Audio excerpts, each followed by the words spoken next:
وعجل فرجهم. اپنے اپنے مرحومین جن کی ارواح ان مجلسوں میں آئی ہوئی ہوگی ان کے ارواح کو عزاداری سید الشہداء میں شریک کرنے کے لیے شہداء اسلام، بزرگ علماء، مراجع رام، مدافعین حرم، ان کے لیے سورہ فاتحہ کی درخواست. بسم اللہ الرحمن الرحیم.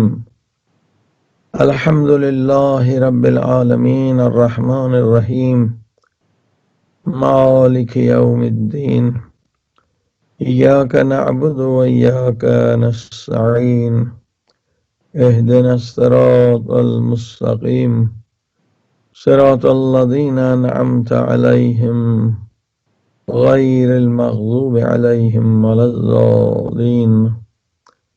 بسم اللہ الرحمن الرحیم. قل هو اللہ احد اللہ الصمد لم یلد ولم یولد ولم یکن له کفوا احد. بسم اللہ الرحمن الرحیم. قل هو اللہ احد اللہ الصمد لم یلد ولم یولد ولم یکن له کفوا احد. بسم اللہ الرحمن الرحیم. قل هو اللہ احد اللہ الصمد لم یلد ولم یولد ولم یکن له کفوا احد. اللهم صل علی محمد وآل محمد وعجل. بسم اللہ الرحمن الرحیم. الحمد للہ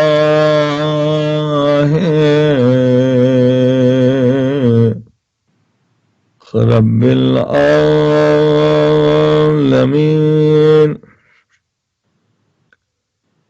الحمد للہ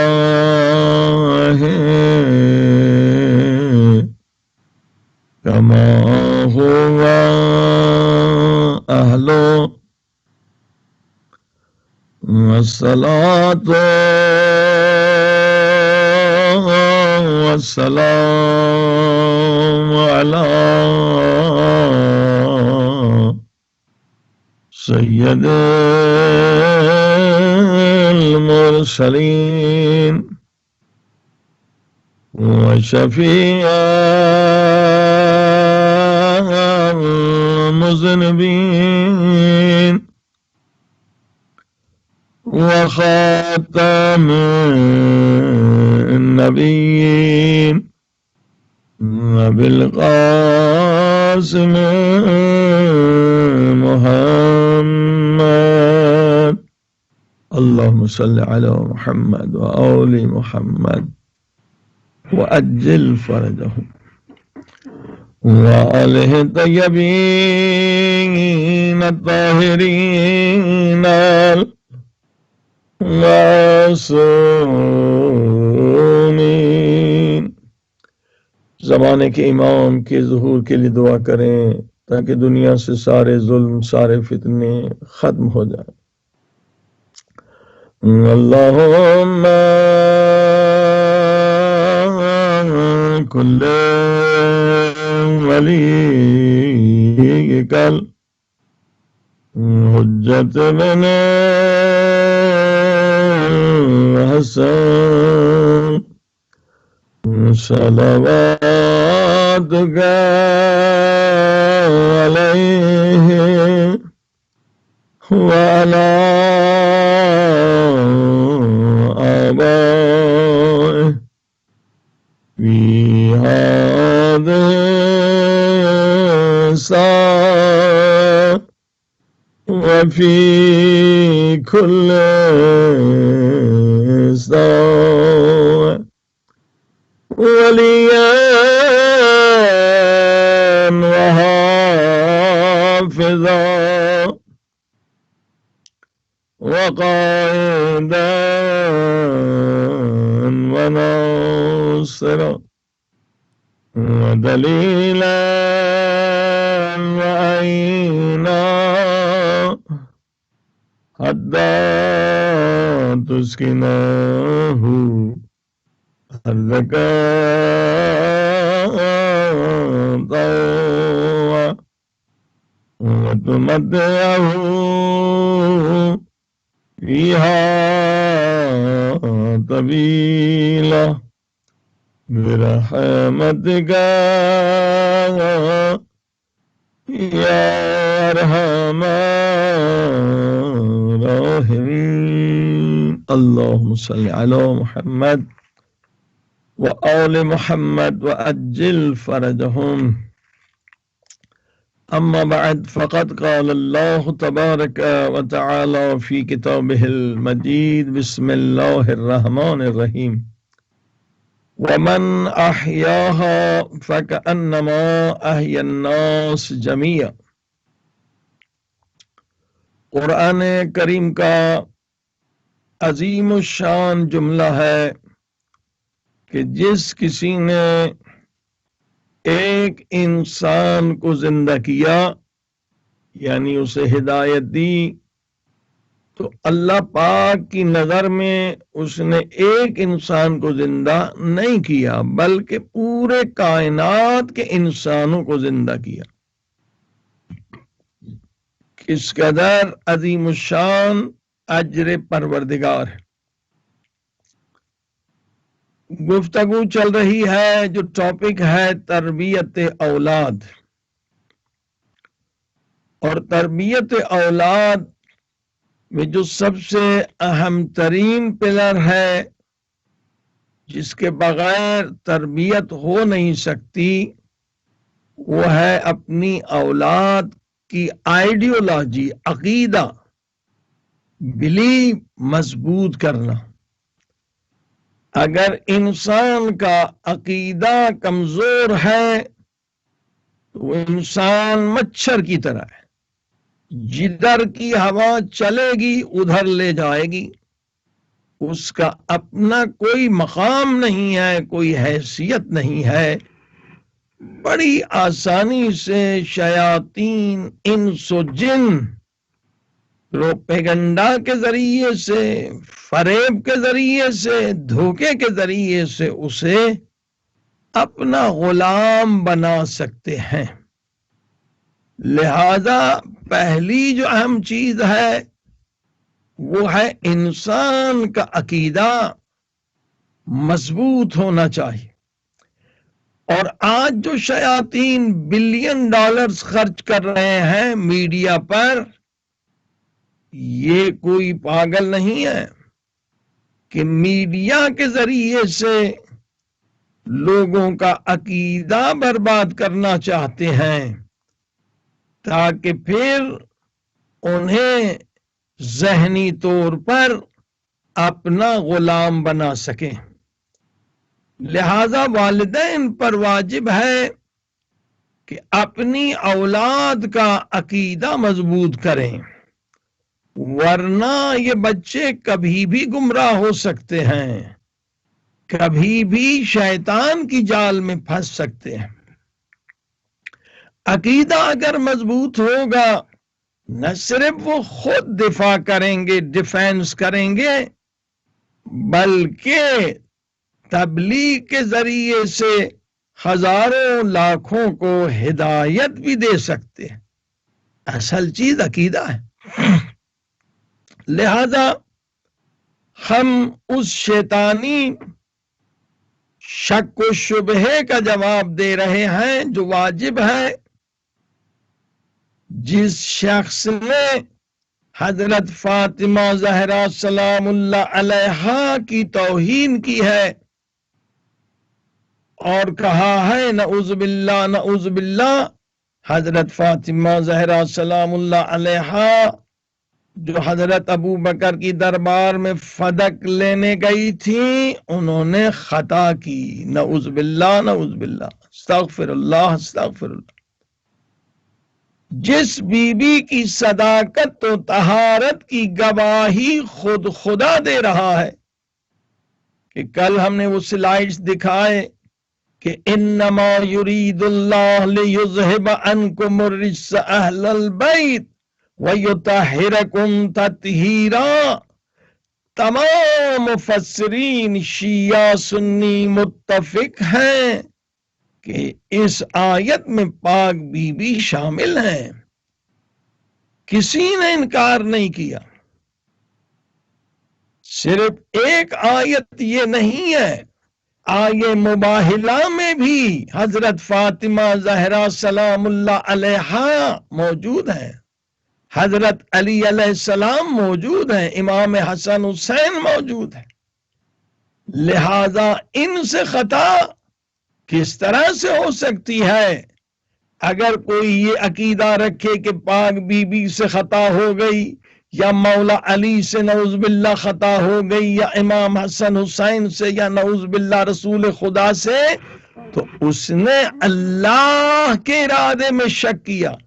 انما یرید اللہ، اللہ فرما رہا ہے یہ میرا ارادہ ہے، یہ اہل بیت کا ارادہ نہیں ہے. خدا کہتا ہے میرا ارادہ ہے کہ میں ہر طرح کے رجس کو ان سے دور رکھوں. جھوٹ بولنا رجس ہے، غلط دعویٰ کرنا فدق کا رجس ہے. یہ ہستیاں جھوٹ نہیں بول سکتی. لہذا جب خلیفے نے کہا، ایک حدیث بیان کی کہ میں نے سنی ہے یہ حدیث کہ نبی پاک نے فرمایا ہم نبی کسی کے وارث نہیں ہوتے اور کوئی ہمارا وارث بھی نہیں ہوتا. تو پاک بی بی فاطمہ زہرا سلام اللہ علیہا نے اس مناظرے میں دربار میں تقریباً 6 آیتوں کی طرف اشارہ کیا ہے، جبکہ شیعہ سنی کا متفق فیصلہ ہے چاہے 1000 حدیث بھی ہوں، ایک قرآن کی آیت کے خلاف اگر 1000 حدیثیں بھی آ جائیں تو وہ سب جھوٹی ہیں، سب باطل ہیں. حدیث کے سچے اور جھوٹے ہونے کا معیار قرآن کریم ہے. خود نبی پاک نے کہا کہ میرے بعد جھوٹی حدیثیں بنانے والے بنائیں گے، پہچاننے کا طریقہ قرآن ہے. کیوں؟ اس لیے کہ قرآن کے لیے اللہ نے کہا کہ ہم قرآن کے محافظ ہیں، کوئی قرآن میں کمی زیادتی نہیں کر سکتا. اِنَّا نَحْنُ نَزَّلْنَا الذِّكْرَ وَإِنَّا لَهُ لَحَافِظُونَ.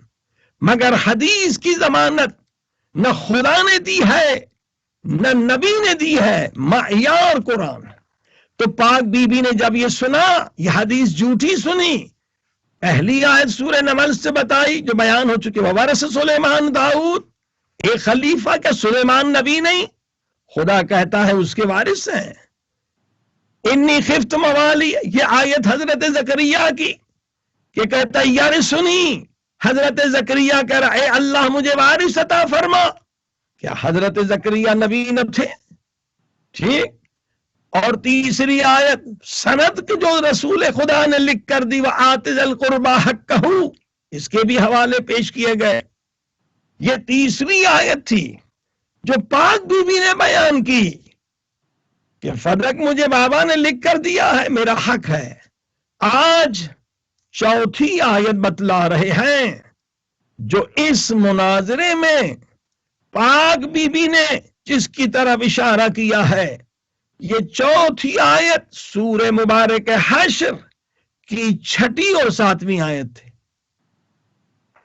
دوستوں سے کہا جائے گا انشاءاللہ جو پروگرام چلا رہے ہیں، یہ پہلی سلائیڈ ذرا دکھا دیجئے. سورہ حشر کی 6 آیت، پہلی سلائیڈ ذرا دکھا دیں.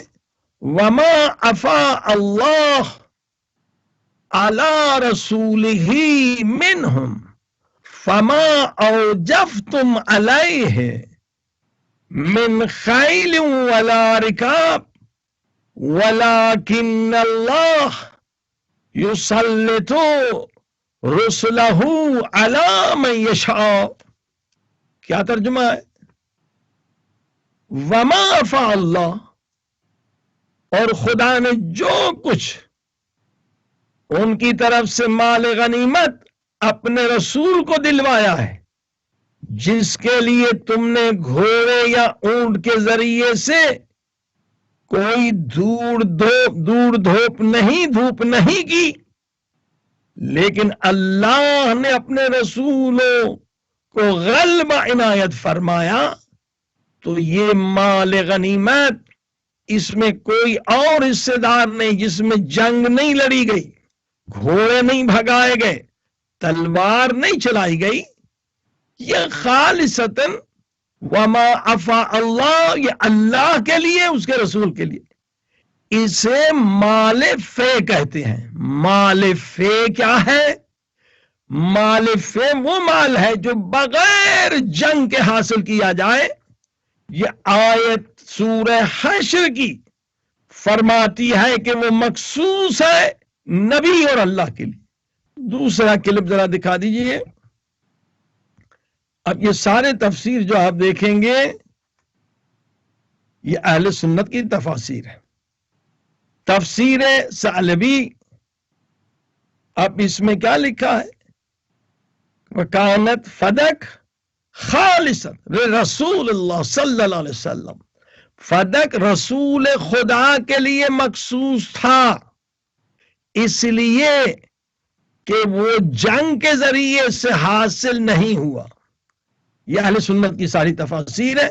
البتہ ہم نے کم تفسیر بیان کی کہ وقت اتنا نہیں ہے، انشاءاللہ ای میل چل رہا ہے، اس میں بہت سارے تفاسیر، تفسیر کبیر والے نے بھی لکھا ہے، تفسیر در منصور والے نے بھی لکھا ہے، تفسیر کشاف والے نے بھی لکھا ہے، بہت سارے تفاسیر، بہت ساری حدیث کی کتابیں، بہت 20 سے زیادہ ریفرنسز ہیں۔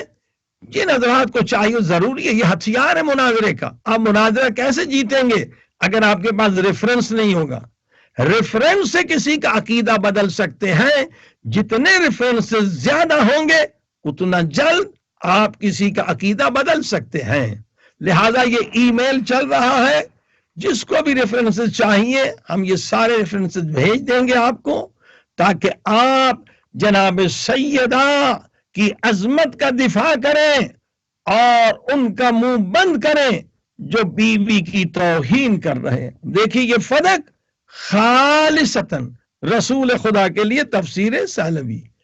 اور تیسری کلپ دکھائیے، تفسیر بغوی، اس نے بھی یہی لکھا کہ کانت فدق خالصت لرسول اللہ صلی اللہ علیہ وسلم، فدق جو ہے خالص رسول خدا کے لیے تھا، کسی اور کا اس میں حق نہ تھا۔ ٹھیک ہے، یہ تیسری کلپ ہو گئی۔ چوتھی سلائیڈ دکھا دیں، کتاب مختصر ابو الفدا، اس نے بھی یہی لکھا کہ فدق خالصتاً رسول خدا کے لیے ہے۔ پانچویں سلائیڈ دکھا دیں، سنن کبریٰ اہل سنت کی بڑی کتاب ہے، اس نے بھی یہ لکھا فدق جو ہے وہ رسول خدا کے لیے مخصوص تھا۔ چھٹی سلائیڈ دکھا دیں، تاریخ اسلام ذہبی شمس الدین، فدق رسول خدا کے لیے مخصوص تھا۔ ساتویں سلائیڈ دکھا دیں، کتاب سیر اعلام النبلاء ذہبی، یہ بھی لکھتا ہے کہ فدق جو ہے وہ حضور پاک صلی اللہ علیہ وسلم کے لیے مخصوص تھا۔ آٹھویں سلائیڈ دکھا دیں، کتاب دلائل النبوہ بیہقی، اور یہاں پر بھی وہی مسئلہ ہے کہ لکھا گیا فدق رسول خدا کے لیے مخصوص تھا۔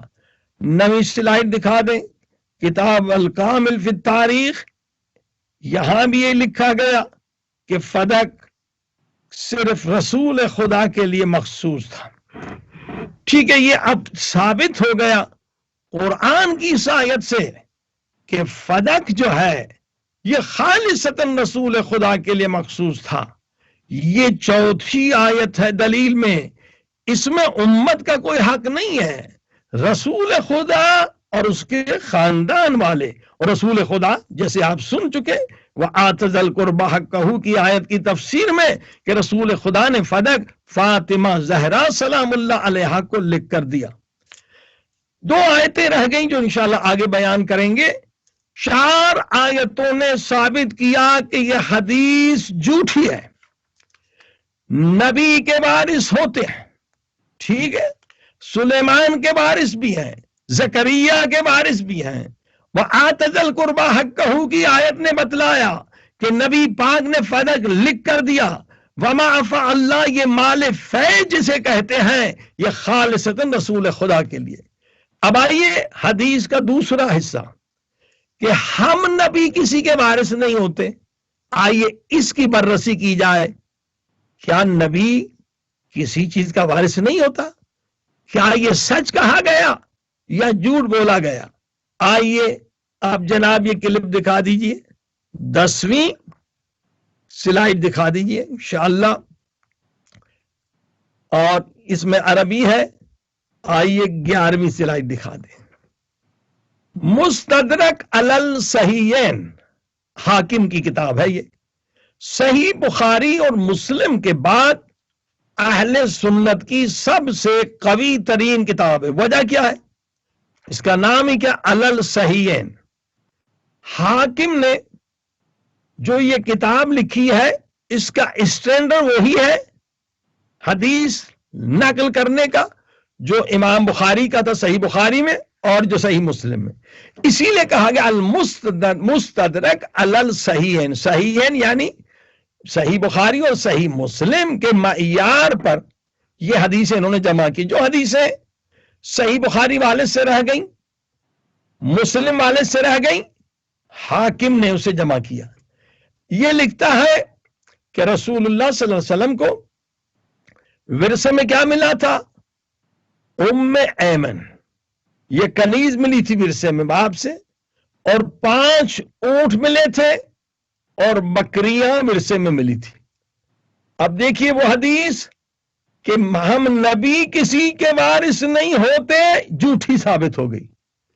دیکھتے جائیے کتنے ریفرنسز ہیں کہ یہ جھوٹ بولا گیا. 2 جھوٹ بولے گئے کہ ہم نبیوں کے کوئی وارث نہیں ہوتے، وہ ثابت ہو چکا 4 آیتوں سے کہ نبیوں کے وارث ہوتے ہیں.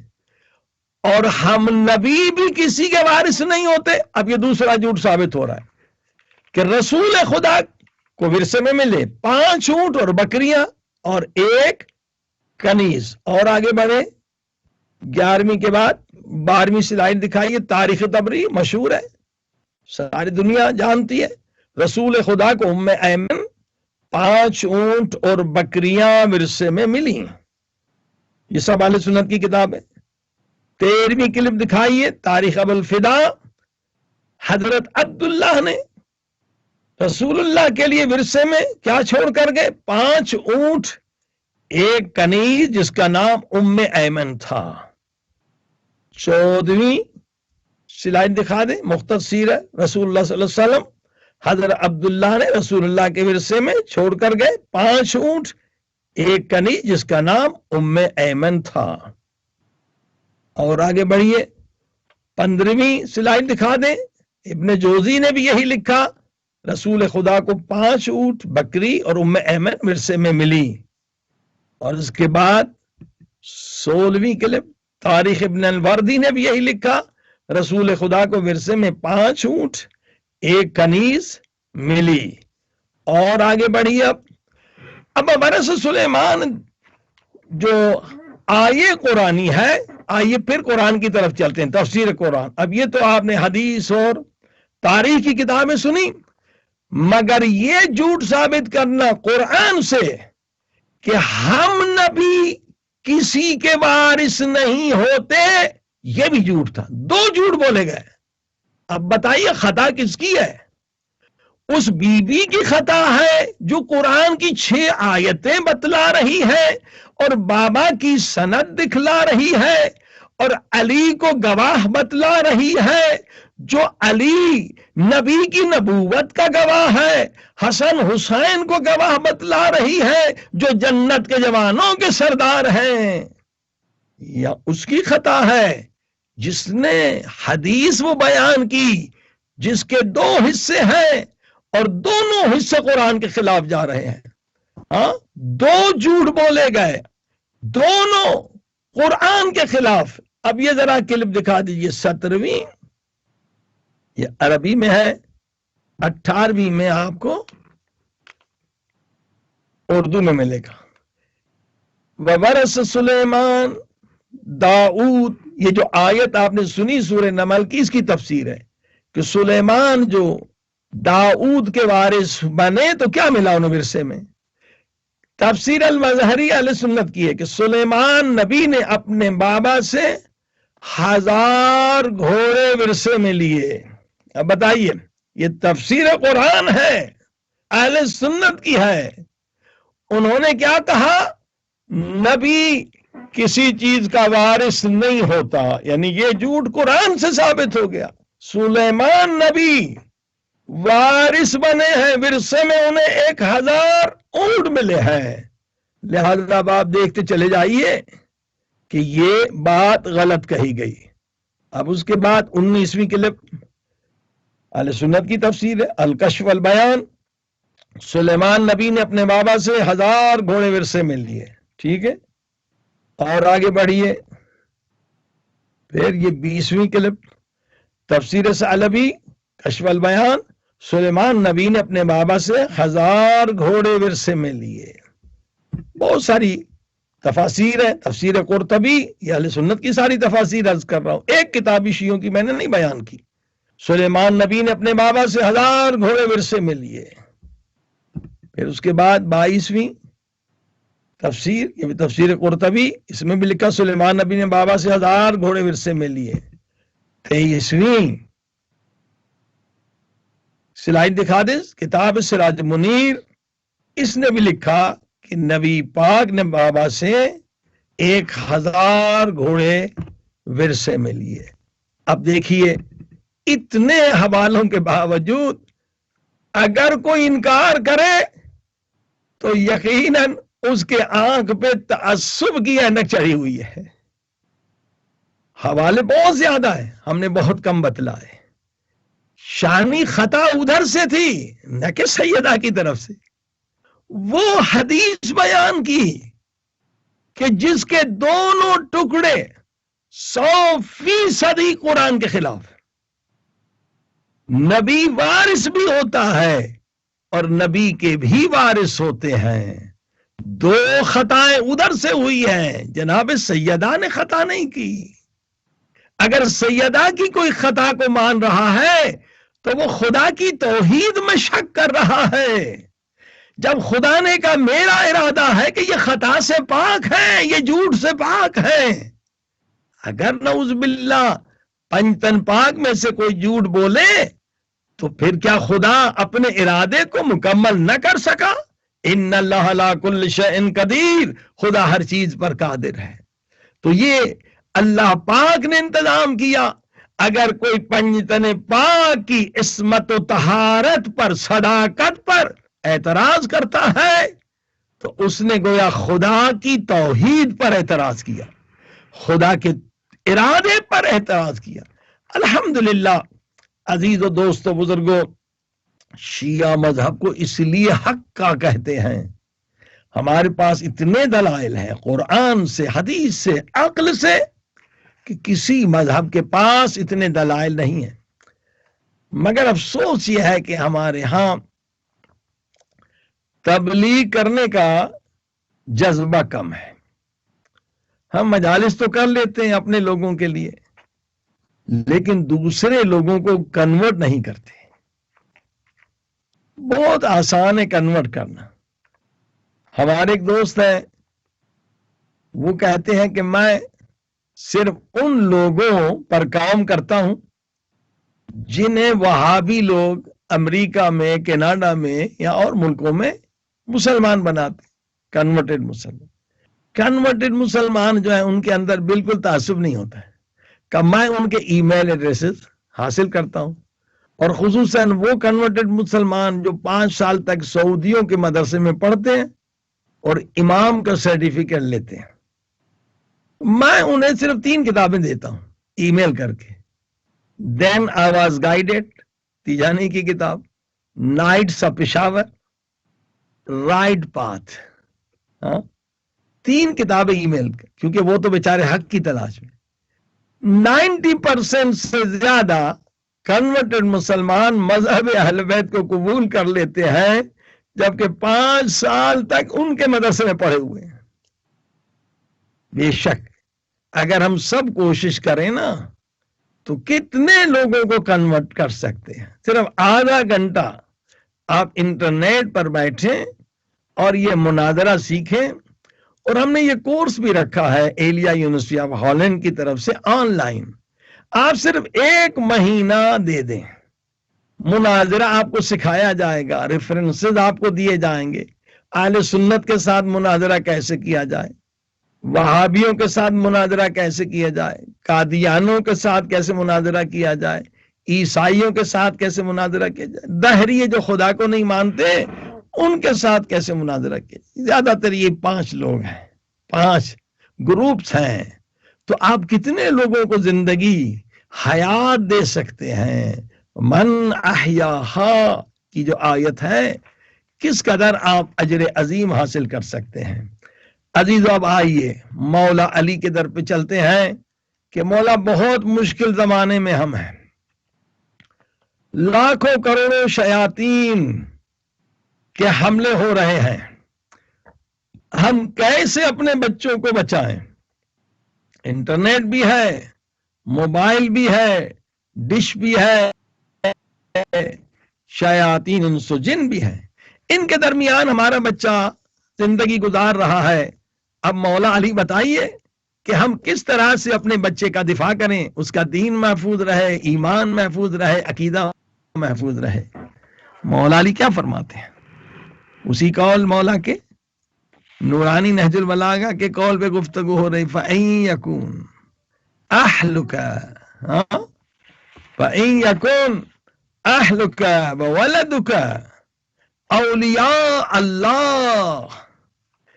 اے میرے عاشقو سنو، اگر تم اپنے بچے کو اولیاء خدا بنا دو تو اولیاء خدا کو شیطان اغوا نہیں کر سکتا۔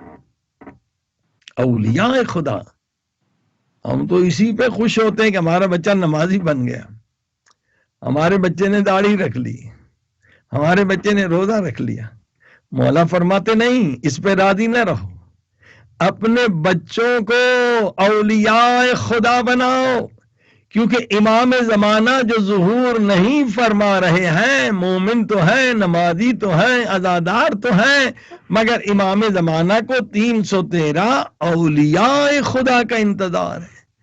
ممکن ہے کہ تمہارا بچہ ان 313 میں شامل ہو جائے، جو طیل ارض کے مالک ہیں، جو اولیاء خدا ہیں۔ مولا علی ہمیں بلند پرواز سکھا رہے ہیں کہ کوشش کرو اولیاء خدا بناؤ، اور دنیا کی پھر فکر نہ کرو۔ اگر تمہارے بچے اولیاء خدا بن گئے، ان کی دنیا بھی آباد ہے، آخرت بھی آباد۔ دلیل کیا دی؟ فَإِنَّ اللَّهَ لَا يُضِيعُ أَوْلِيَاءَهُ، خدا اپنے اولیاء کو تنہا نہیں چھوڑتا، انہیں محتاج ہونے نہیں دیتا، ان کی دنیا بھی آباد ہے اور آخرت بھی۔ اب اولیاء خدا کیسے بنایا جائے؟ بغیر قرآن و اہل بیت کی مدد کے ناممکن ہے۔ عزیزان گرامی، میں نے عرض کیا کہ سلمان ہمارے رول ماڈل ہیں، اور سلمان کے اندر 3 صفات ہیں۔ یہ 3 صفات ہم نے اپنے بچے کے اندر ڈیولپ کرنی ہے۔ وہ کیا ہے؟ پہلی صفت کہ سلمان اپنی خواہشات کو مولا علی کی خواہش پہ قربان کرتا ہے، یعنی سیکریفائس۔ جس قدر بچہ سیکریفائس زیادہ دے گا، اس کے اندر سے حب ذات ختم ہوگی، کہ جب تک حب ذات ہے، لو آف سیلف ہے، انسان ولی خدا نہیں بن سکتا۔ ساری برائیوں کی جڑ 2 چیزیں، حب دنیا، رأس کل خطیہ رسول خدا نے کہا، اور حب ذات رأس کل خطیہ۔ یہ 2 صفتیں اگر ختم نہ ہوئیں تو انسان کے دین ایمان کو خطرہ ہے۔ حب دنیا، اسی لیے دوسری حدیث میں ہے کہ رسول خدا فرماتے ہیں کہ امیر اور پیسے والے لوگوں کے ساتھ نہ اٹھا بیٹھا کرو. اب آج کل تو پیسے والے ملینر بلینر سے دوستی ہو جائے ہم فخر کرتے ہیں. مولا کہتے نہیں، کیونکہ سلمان کی یہی صفت تھی، فقیروں کو دوست رکھتا تھا، امیروں کے ساتھ اٹھتا بیٹھتا نہیں تھا. فقر سے محبت کرتا تھا اور فقیروں سے. وجہ کیا؟ مولا نے وجہ بتائی کہ اگر ملٹی ملینر یا ملینر پیسے والے لوگوں کے ساتھ اٹھو بیٹھو گے تو کیا ہوگا؟ اللہ نے تمہیں بڑی نعمتیں دی ہیں، مگر جب خود سے زیادہ پیسے والوں کو دیکھو گے سمجھو کہ اللہ نے مجھے کچھ بھی نہیں دیا، اللہ نے مجھے کوئی نعمت نہیں دی، ناشکر بن جاؤ گے. ان کے گھروں میں جاؤ گے، بڑی بڑی چیزیں دیکھو گے، تو کہو گے بھائی اللہ نے مجھے کچھ نہیں دیا، ناشکر رہو گے. اگر فقیروں کے ساتھ دوستی رکھو گے تو شکر کرو گے، ارے بیچارے فقیر کے پاس دیکھو یہ نہیں وہ نہیں، میرے پاس یہ بھی ہے یہ بھی ہے یہ بھی ہے، اللہ نے مجھے زیادہ نعمتیں دی ہیں، شکر کرو گے. امیروں کے ساتھ اٹھو گے بیٹھو گے ناشکر بنو گے. تو جو ناشکر بنے گا ولی خدا نہیں ہو سکتا. تو اب آپ نے دیکھا سلمان کی یہ صفت ہے. سلمان کی بہترین صفت یہ فقیروں کو دوست رکھتا ہے، فقر کو دوست رکھتا ہے تاکہ حب دنیا کے جراثیم کو نکالے. عزیزان گرامی، ایک چیز جو آپ کے اولاد کو اللہ نے فطرت میں دی ہے، میں نے عرض کیا ایک نہیں 6-7 چیزیں ہیں، 6-7 خزانے ہیں جو ضائع ہو جاتے ہیں ماں باپ کی نادانی کی وجہ سے، کم علمی کی وجہ سے. ایک بے پناہ حافظہ دیا ہے، اور اس کے بعد کریٹیوٹی دی ہے، خلاقیت. بچہ آپ کا سائنسدان بن سکتا ہے، فلسفی بن سکتا ہے، بڑا انسان بن سکتا ہے. یہ بھی ضائع کر دیتے ہیں ہم، مار مار کے، ڈانٹ ڈانٹ کے، توہین کر کے. 7 برس تک یہ کریٹیوٹی رہتی ہے. 7 زبانیں بچہ سیکھ سکتا ہے بڑے آسانی سے. بڑے ہو کر ایک زبان سیکھنا مشکل ہے. معنویت، روحانیت کا دریا ہے. بچے کے اندر عشق ہے، عشق ماں باپ کا عشق لے کر آتا ہے. یہی عشق کی اگر پرورش کریں تو یہ عاشق خدا بنے گا، عاشق امام زمانہ بنے گا. ایک دوسری چیز جو آپ کے بچے کے اندر ایک خزانہ ہے وہ ہے قوت خیال کا خزانہ. اب یہ آج بہت اہم بحث کرنے والے، قوت خیال کا خزانہ اور خزانے سے فائدہ لینا. 4 برس کی عمر سے لے کر 15 برس تک یہ خزانہ جو ہے بچہ بآسانی اس خزانے سے بہت سارے فائدے لے سکتا ہے. اس خزانے خیال کے ذریعے سے یہ عالم غیب تک پہنچ سکتا ہے، عالم برزخ کو دیکھ سکتا ہے. یہ ایج جو ہے پاک پاکیزہ ہے. اب آئیے بحث ہو رہی ہے طہارت کی. ان اللہ یحب المتطہرین، اللہ محبت کرتا ہے پاکیزگی اور پاکیزگاہ لوگوں. جو پاک ہے خدا ان سے محبت کرتا ہے. اولیاء خدا کے لیے ضروری ہے طہارت کا ہونا. اب بچے کے 7 اعضاء پاک ہے، نہ آنکھ سے گناہ کرتا ہے نہ ہاتھ سے، کیونکہ ابھی بالغ ہی نہیں ہوا، اس کا کوئی گناہ لکھا نہیں جاتا. اب سب سے بڑی جو مشکل طہارت ہے قلب ہے نا، دل کی طہارت. ہمارے دلوں میں کیا ہے؟ بغض و کینے بھی ہیں، تعصبات بھی ہیں، مگر جو بچہ آتا ہے بالغ نہیں ہوا اس کا دل پاک ہے، دل طاہر ہے. اسی لیے خدا فرماتا ہے انسان لوگوں کو دکھانے والے چہرے کو تو پاک کرتا ہے مگر میرے دیکھنے والے دل کو پاک نہیں کرتا. بچے کا دل بھی پاک ہے، 7 اعضاء بھی پاک ہے. یہ طہارت ہے. اب آئیے قوت خیال کے خزانے سے کس طرح والدین استفادہ کریں. آئیے پہلے ایک حدیث سنیں. اب بچے کے 7 اعضاء پاک ہیں، دل بھی پاک ہے. ولی خدا کے لیے یہی شرائط ہے، ظاہر اور باطن پاک ہو. بچے کا ظاہر بھی پاک ہے، باطن بھی پاک ہے، کسی سے بغض نہیں، کسی سے لڑائی نہیں، کسی سے کینہ نہیں. یہ تو بعد میں گندا ماحول ہمیں بغض و کینہ تعصب سکھاتا ہے. اب صرف اسے ظاہری طہارت دینے کی ضرورت ہے. پیارے پاک نبی کی حدیث ہے، دم علی الطہارہ، کیا مقصد؟ ہمیشہ وضو میں رہو تو اللہ تمہارے رزق کو بڑھا دے گا، چاہے رزق دنیاوی ہو، چاہے پیسہ ہو، چاہے معنوی رزق ہو۔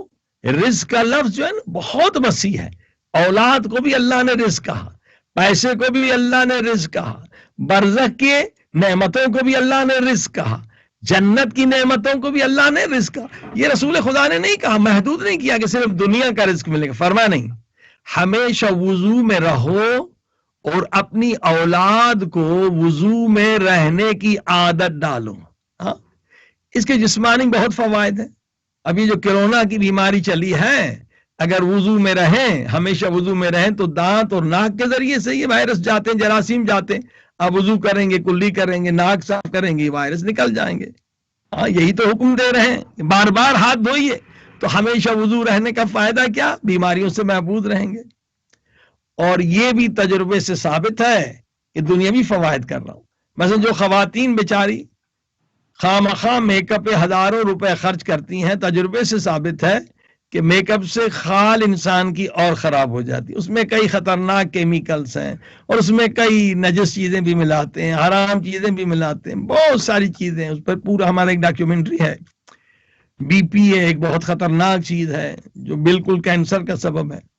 لیکن اگر کوئی خوبصورت رہنا چاہتے ہیں، جوان رہنا چاہتے ہیں، تجربہ کیا گیا جو ہمیشہ وضو سے رہیں گے، اگر 50 سال کے ہیں تو 40 سال کے جوان نظر آتے ہیں، اگر 40 سال کے ہیں تو 30 سال کے جوان نظر آتے ہیں۔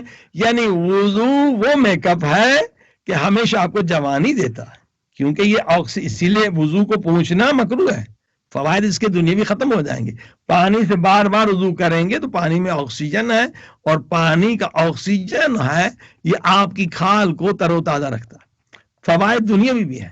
اب سنیے، بڑی نورانی حدیث ہے، یہ عشق کی اولیاء خدا کی حدیث ہے۔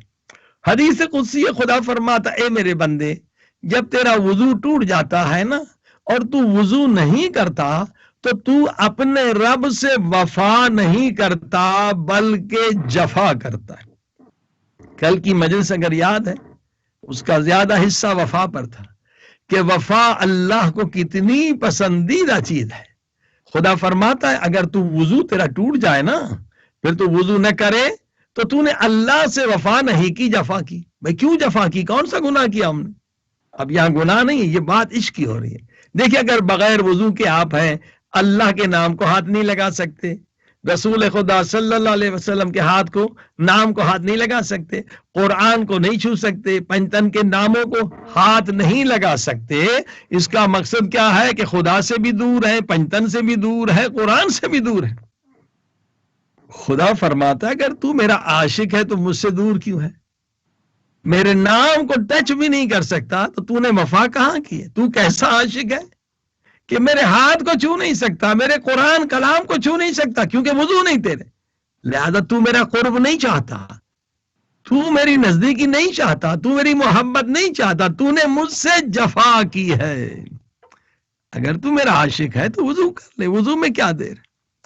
اب الحمدللہ آپ نے سن کے وضو کر لیا، بچے کو وضو سکھا لیا، اب آگے بڑھیے، بڑی پیاری حدیث ہے، اس کا نتیجہ بڑا خوبصورت ہے۔ پھر خدا فرماتا ہے میرے بندے، اگر تو نے وضو بھی کر لیا تو اب نماز پڑھنے میں کیا مشکل ہے؟ اصل میں وضو ہے نا کہ بھئی ٹھنڈی میں کون وضو کرے، کون اٹھے باہر، بستر کو کون چھوڑے۔ اب 2 رکعت اگر تو نماز پڑھ لے تو کیا 2 منٹ کا کام ہے؟ نماز پڑھ لے، توبہ کی پڑھ لے، شکر کی پڑھ لے، امام زمانہ کی پڑھ لے، والدین کی پڑھ لے، سیدہ سلام اللہ علیہا کی نماز پڑھ لے، جعفر طیار کی نماز پڑھ لے، کبھی فقیر نہیں رہے گا، نماز میں فائدہ ہی ہے۔ اب وضو کر لے تو نماز میں کیا دیر ہے؟ فرمایا اگر تو نماز نہیں پڑھتا تو بھی خدا سے تو جفا کر رہا ہے، وفا نہیں کر رہا۔ اب تو وضو کر لیا تو آ جا، میری رحمت کے گود میں کیوں نہیں آتا؟ جب انسان سجدے میں ہوتا ہے وہ اللہ کی رحمت کے گود میں چلا جاتا ہے، اللہ کے کرم کی گود میں۔ خدا پیار سے بلا رہا ہے نا، اب تو میرے نزدیک آ جا، آ جا میرے رحمت کی گود میں آ جا. سجدے میں جب انسان جاتا ہے سب سے زیادہ اللہ کے قریب ہے. فرمایا وضو بھی کر لیا پھر بھی میرے پاس نہیں آتا, میرے نزدیک نہیں آتا, تو مجھ سے وفا نہیں کرتا, جفا کرتا. اب دیکھیے تیسرا حصہ کتنا پیارا حدیث کا. خدا فرماتا ہے میرے بندے اگر تو نے وضو بھی کر لیا, تو نے نماز بھی پڑھ لی, اب نماز کے بعد اگر تو دعا نہیں مانگتا تب بھی تم مجھ سے جفا کر رہا ہے. مجھے تیری نماز کی ضرورت تو نہیں تھی, نماز میں اس لیے بلایا کہ میں تجھے بلندی دینا چاہتا ہوں, تجھے عظمت دینا چاہتا ہوں. عظمت تب ملے گی جب دعا مانگے گا. اگر تو دعا نہیں کرتا تو میری دوستی نہیں چاہتا. نماز کے بعد مجھ سے مانگ, جو مانگنا ہے. محبت کا سوال کر, رحم کا سوال کر, کرم کا سوال کر, کیونکہ نماز کے بعد تو سارے خزانے میرے کھل جاتے ہیں. آ جا میرے خزانے اٹھا لے. اگر تو میرے خزانے نہیں اٹھاتا تو تیری نماز کی تو مجھے ضرورت نہیں تھی. نماز تو ایک بہانہ تھا تجھے عطا کرنے کا. اب تو وقت ہے, تو مانگ میں عطا کروں. اگر تو نہیں مانگتا تو اپنے رب سے وفا نہیں کرتا, جفا کرتا ہے. اب سنیے جواب کتنا نورانی ہے. اللہ اکبر, یہ عشق کی حدیث ہے. خدا فرماتا ہے میرے بندے تیرا وضو ٹوٹ جائے, وضو کرتا ہے, اگر وضو نہیں کرتا تو اپنے رب سے جفا کر رہا ہے. تو نے وضو کر لیا, اگر 2 رکعت نماز نہ پڑھے تب بھی تو اپنے رب سے جفا کر رہا. اگر تو نماز بھی پڑھ لے, وضو بھی کر لے, اور وضو کے بعد نماز کے بعد دعا بھی مانگ لے, اب میں تیرا رب اگر تیری دعا قبول نہ کروں تو میں تجھ سے جفا کر رہا ہوں. مگر میں اپنے بندوں سے کبھی جفا نہیں کرتا, میں سب سے زیادہ وفا کرنے والا تیرا رب ہوں. سبحان اللہ, کتنا پیارا نتیجہ نکلا اس حدیث سے کہ یہ عمل اگر اولاد کو سکھا دیں تو یقیناً ولی خدا بننے کے لیے بہترین عمل ہے.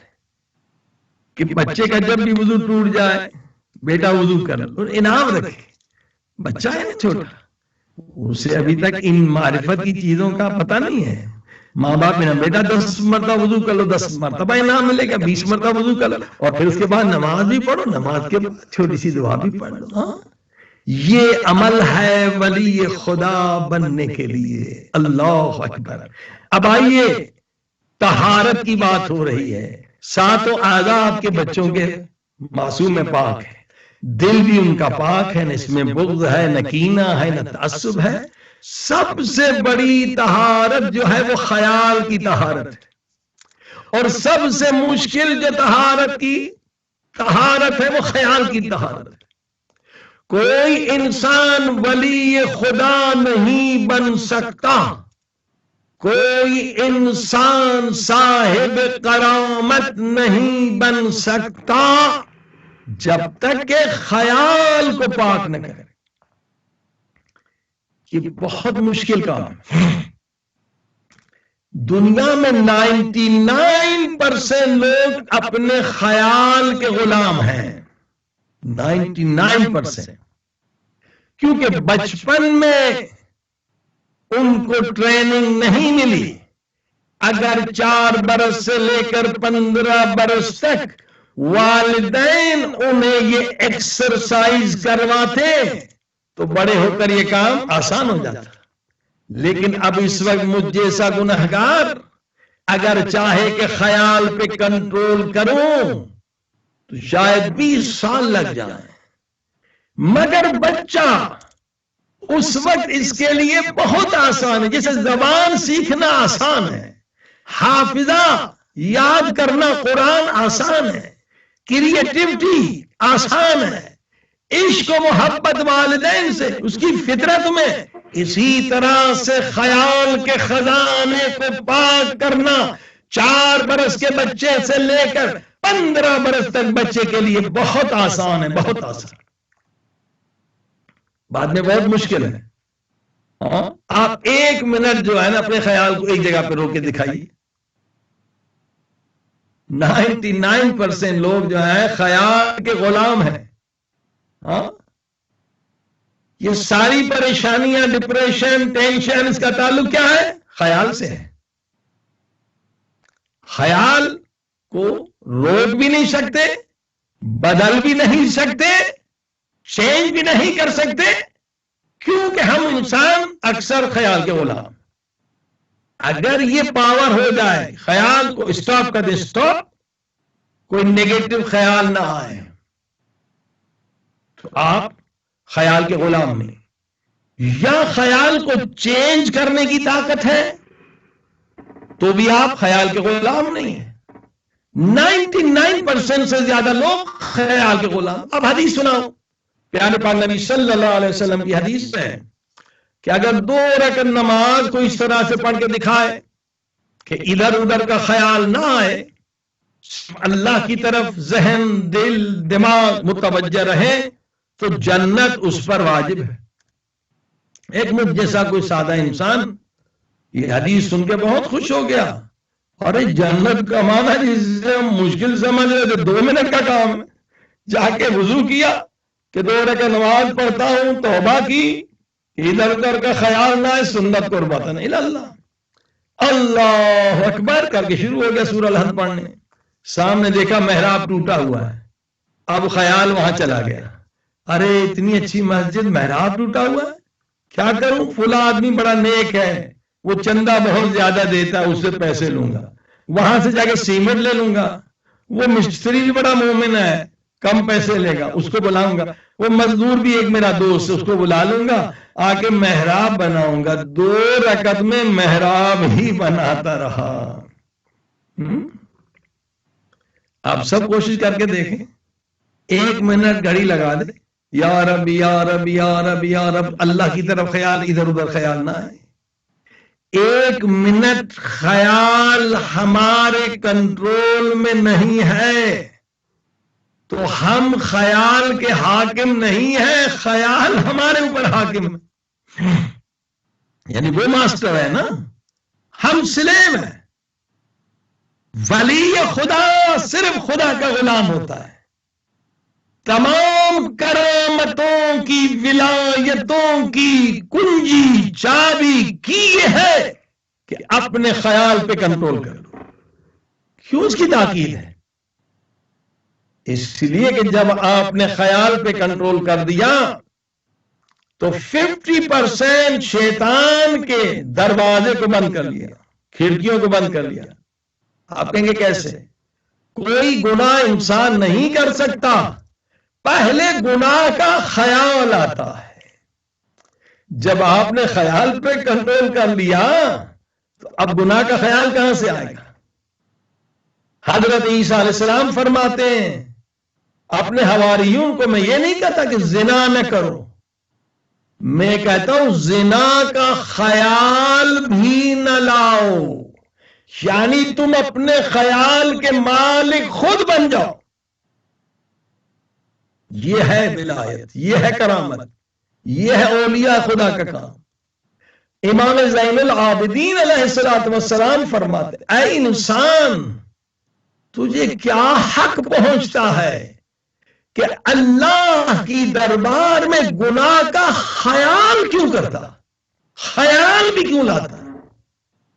خدا تو تیرے خیال سے واقف ہے، لوگ نہیں واقف۔ جو گناہ کا خیال لاتا ہے یہ خدا کے حضور میں بے ادبی ہے، یہ گستاخی ہے۔ اب دیکھا آپ نے، ولی خدا وہ نہیں کہ گناہ نہیں کرتے، ولی خدا وہ کہ گناہ کا خیال بھی نہیں آتا۔ وہ کیسے ممکن ہے؟ جو وسوس فی صدور الناس، شیطان جو وسوسہ کرتا ہے خیال کے ذریعے سے، یہ وقت ہوتا ہے بہترین وقت خیال پہ کنٹرول کرنے کا، 4 برس سے لے کے 15 برس۔ اس خیال کے خزانے ہی کے ذریعے سے انسان عالم غیب تک پہنچ سکتا ہے، بچہ عالم غیب کو دیکھ سکتا ہے، خیال کے خزانے کی طہارت سے مربوط ہے۔ اگر خیال کا خزانہ، امیجینیشن پاور اگر پاک ہو جائے تو یہ انسان عالم برزخ کو بھی دیکھ سکتا ہے۔ اگر خیال پاک ہو جائے تو آپ کا بچہ امام زمانہ کی زیارت بھی کر سکتا ہے۔ دیکھیے ہماری تو اس طرح سے تربیت نہیں ہوئی، لیکن آپ اپنے بچے کی تربیت کر کے، اس کا خیال پاک کر کے امام زمانہ سے کنیکشن پیدا کر سکتے ہیں۔ کتنی بڑی نعمت ہے یہ اولاد، اور ہدف اور مقصد اہم یہ ہونا چاہیے کہ میرا بیٹا امام زمانہ کی خدمت میں پہنچے، اور بیٹے کی طرح سے میرا رابطہ میرے مولا سے ہو جائے، کیونکہ میں اگر گنہگار ہوں، میری آنکھوں میں کیونکہ گناہ بھرے ہوئے ہیں، اس قابل نہیں کہ امام زمانہ کی زیارت کروں، تو یہ بچہ تو بھی بالغ نہیں ہوا، اس کی آنکھیں بھی پاک ہیں، زبان بھی پاک ہے، اس کا دل بھی پاک ہے، صرف کوشش یہ کرنی ہے کہ اس کا خیال پاک ہو جائے۔ اور اس عمر میں یہ بہت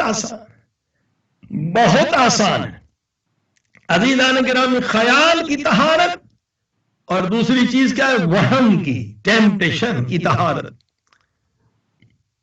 وہم کو طاہر کرنے کے لیے وہی عقیدہ ہے۔ آئیڈیولوجی میں اگر بچہ مضبوط ہو گیا تو شیطان وہم کے ذریعے سے اسے گمراہ نہیں کر سکتا، مگر خیال کی طہارت کے لیے کچھ اعمال ہیں جو اہل بیت نے بتلائے ہیں۔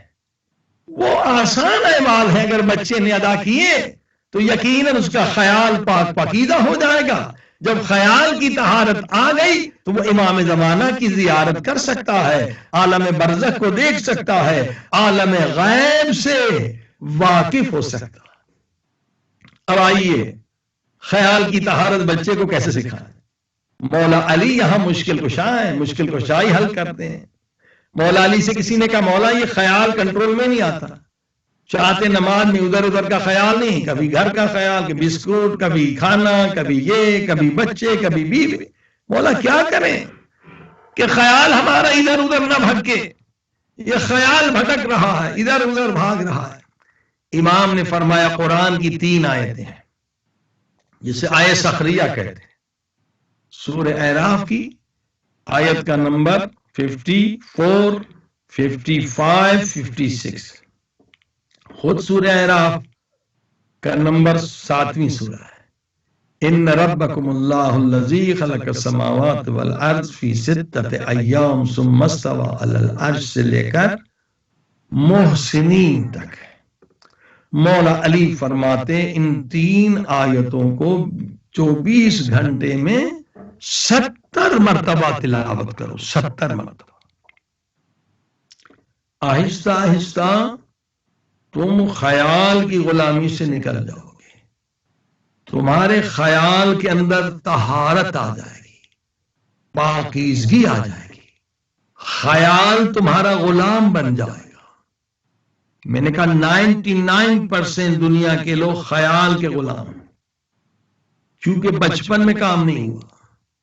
15 سال تک اگر خیال ادھر ادھر ٹھوکریں کھاتا رہا، بھاگتا رہا، تو اب 15 سال جب ٹریننگ نہیں ملی، یا بعض لوگوں کی عمر 40 سال تک خیال ادھر ادھر آوارہ رہا، تو اب اس کو کنٹرول کرنا مشکل ہے۔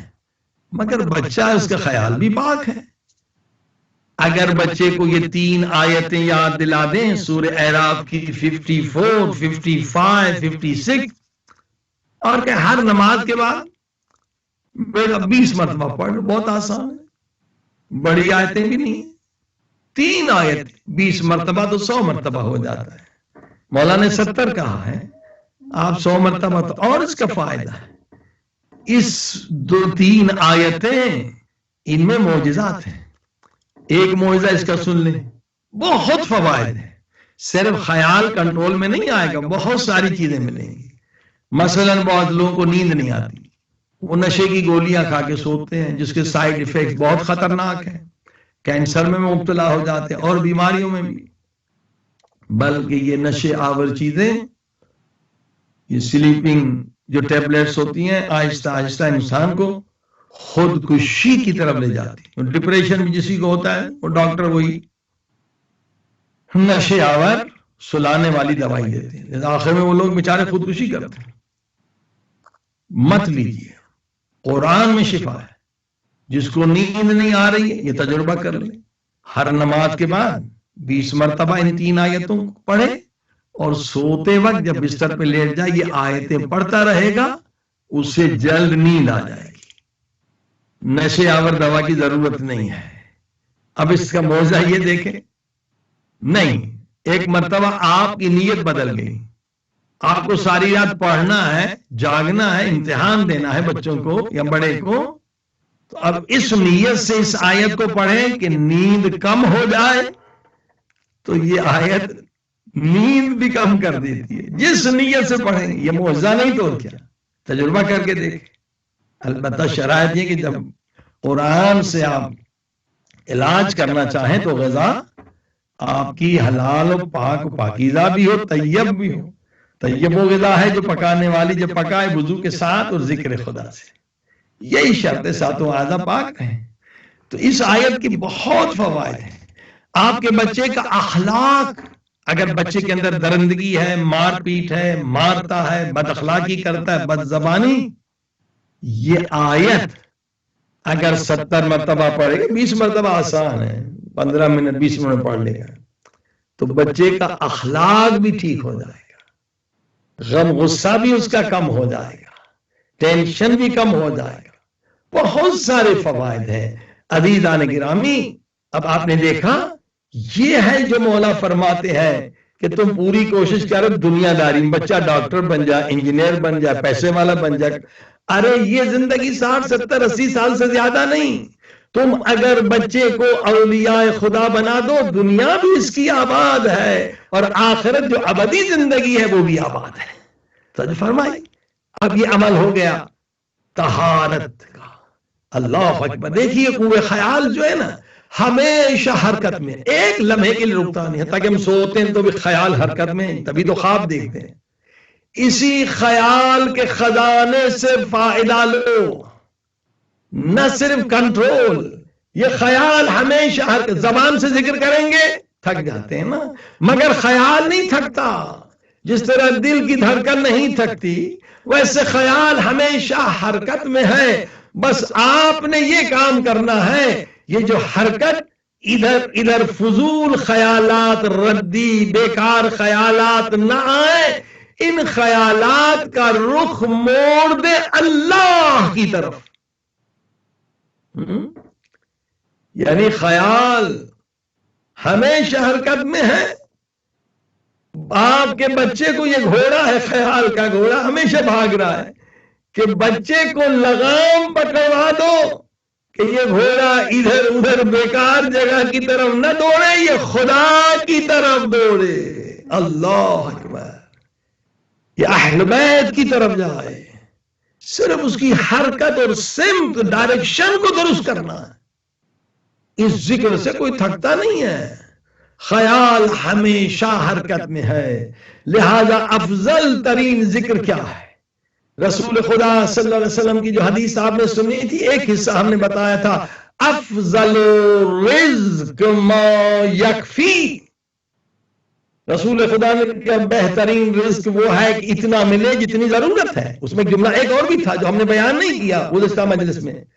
فرمایا تھا افضل ذکر ما یخفی، بہترین ذکر وہ ہے جو زبان سے نہ ہو، خیال سے ہو.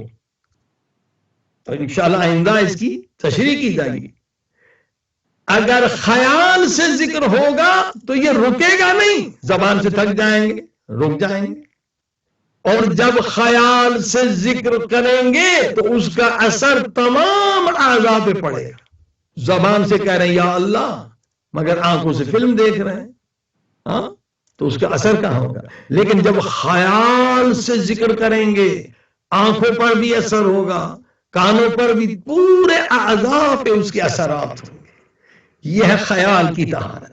عزیزان گرامی، اس کے بعد جو ایک عمل ہے اولیاء خدا کے لیے، کیونکہ آپ کا مقصد بچے کو بتانا ہے کہ یہ ساری زحمتیں اس لیے تجھے دی جا رہی ہیں کہ اس عمر میں یہ کام آسان ہے، بالغ ہونے کے بعد خیال پہ کنٹرول کرنا بہت مشکل ہے، بہت مشکل ہے، مگر اس وقت بچہ بڑے آسانی سے ان آیتوں کے ذریعے سے خیال پہ کنٹرول کر لیتا ہے۔ تو یہ بچہ دنیا میں 1% سے کم لوگ ہیں جنہیں اپنے خیال پہ کنٹرول ہے۔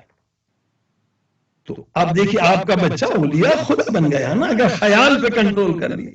بڑے بڑے علماء مجتہدین کو اتنا کنٹرول نہیں خیال پر، صرف ان لوگوں کو کنٹرول ہے جنہوں نے بچپن میں ریاضت کی ہے، جنہیں بچپن میں رہنما ملے ہیں، جس حضرت آیت اللہ کشمیری میں نے بتایا بھی تھا کہ صاحب کرامت تھے اور ایران کے انقلاب میں مدد کی تھی۔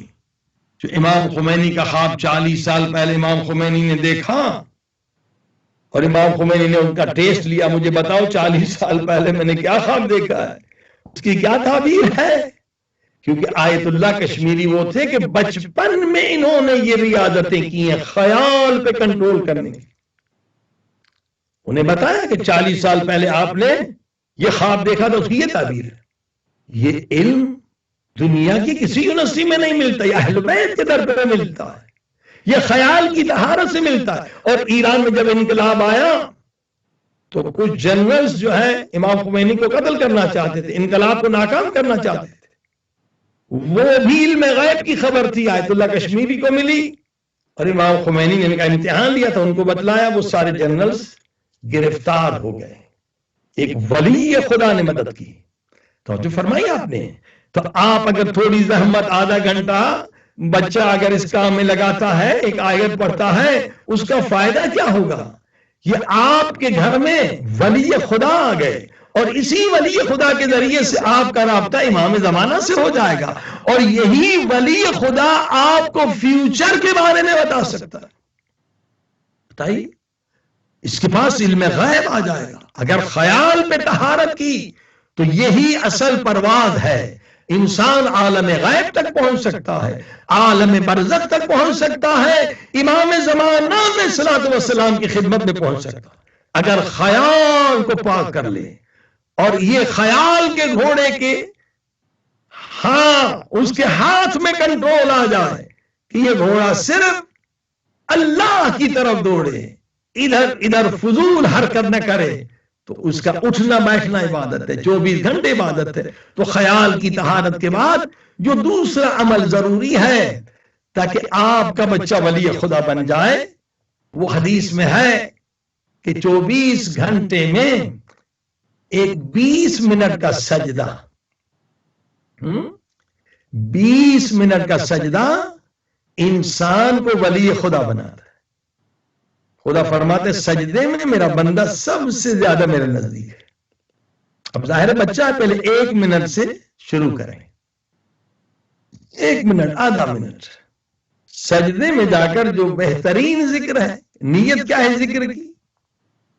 کہ میں اس عالم مادہ سے نکل کر عالم غیب میں جا کر امام زمانہ کی زیارت کرنا چاہتا ہوں۔ کہ بچے کے تو گناہ نہیں ہے، اگر کوئی بڑا یہ ذکر کرے گا تو اپنے گناہوں کی معافی مانگے گا۔ وہ ذکر کیا؟ حضرت یونس کا ذکر۔ حضرت یونس مچھلی کے پیٹ سے آزاد ہونا چاہتے تھے، اللہ نے یہ ذکر بتایا، جبریل نے یہ ذکر بتایا، لا الہ الا انت سبحانک انی کنت من الظالمین۔ کہ میرے اللہ تیری ذات سبحان ہے، میں ظالم۔ اگر گنہگار ہے، جس نے گناہ کیے ہیں، بالغ ہو چکا ہے، تو یہی ذکر کرے گا، اپنے گناہوں پہ روئے گا۔ مگر بچہ ابھی پاک ہے، یہ جب ذکر کرے گا تو اس کا مقصد کیا ہے؟ حضرت یونس کا مقصد تھا مچھلی کے پیٹ سے نکلنا۔ اس انسان، اس بچے، چھوٹے معصوم بچے کا مقصد ہے میرا امام غیبت قبرا میں ہے، میں عالم مادہ سے نکل کر عالم غیب میں پہنچنا چاہتا ہوں تاکہ امام زمانہ کی قدم بوسی کر سکوں۔ اس نیت سے یہ سجدہ ہونا ہے۔ پہلے مرحلے میں 110 مرتبہ، 110 جو تعداد ہے مولا علی کے نام کے، ابجد کے حساب سے علی کے جو ابجد کے حساب سے حروف جو ابجد علم ہے 110 بنتے، اس کی بہت ساری برکات۔ البتہ تھک جائے سر اٹھا لے، ہر نماز کے بعد پہلے یہ کہیں گے 110 مرتبہ یہ ذکر کرے، لا الہ الا انت سبحانک انی کنت من الظالمین وانت ارحم الراحمین، یہ جملہ اضافی کا ہے، اے خدا تو بہت زیادہ رحم کرنے والا ہے، مجھ پہ رحم کر کہ میں امام پاک کی خدمت میں پہنچ جاؤں اور میرے ذریعے سے میرے والدین کا بھی کنیکشن ہو جائے۔ 110 مرتبہ ہاں ہر نماز کے بعد یہ ذکر کریں بچہ۔ اب ہم نے خود تجربہ کیا ہے کہ ہم نے بچوں سے کہا کہ بھئی آپ جو ہے 1 منٹ کافی، 1 منٹ ذکر کریں، تو ہم نے دیکھا بچے 5 منٹ 10 منٹ ذکر کا، بھئی اٹھو، اٹھ ہی نہیں رہے تھے۔ کیوں؟ وجہ کیا ہے کہ بچے کو عبادت میں لذت ملتی ہے، ہمیں نہیں ملتی۔ وجہ بھی امام زین العابدین علیہ السلام نے بتلائی کہ جو لذت اللہ نے عبادت میں رکھی ہے وہ کسی چیز میں نہیں رکھی، مگر یہ لذت گنہگار پہ حرام۔ یعنی حرم معصومہ میں ہم نے تجربہ کیا، 2 بچے تھے، ہم نے کہا ذکر کریں جا کے سجدے میں، ہم نے کہا 1 منٹ کافی ہے، وہ 10 منٹ تک ذکر کرتے رہے۔ سامنے کوئی خواتین تھی، جب زبردستی بچوں کو اٹھایا کہہ رہے نہیں اور کر رہے ہیں، اور مزہ آ رہا ہے، اور ذکر کر رہے ہیں، کہ بچے کا دل پاک ہے نا، یہ روحانی لذت بہت جلد حاصل کرتا ہے۔ ہم یہ وقت برباد کرتے ہیں۔ اگر یہ روحانی لذت حاصل کر لے پھر شیطان گناہ، زنا، شراب، ان لذتوں سے اسے گمراہ نہیں کر سکتا، کیونکہ بچہ جو ہے روحانی لذتوں سے بے خبر ہے، تو چھوٹی سی لذت، معمولی حقیر سی زنا کی لذت سے اسے گمراہ کرتا ہے کہ ماں باپ نے کام نہیں کیا ہے۔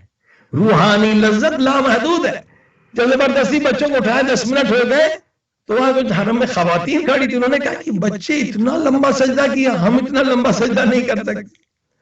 بچے کو جلدی لذت ملتی ہے، ہم بدبخت ہیں، گناہوں کی وجہ سے لذت نہیں ملتی۔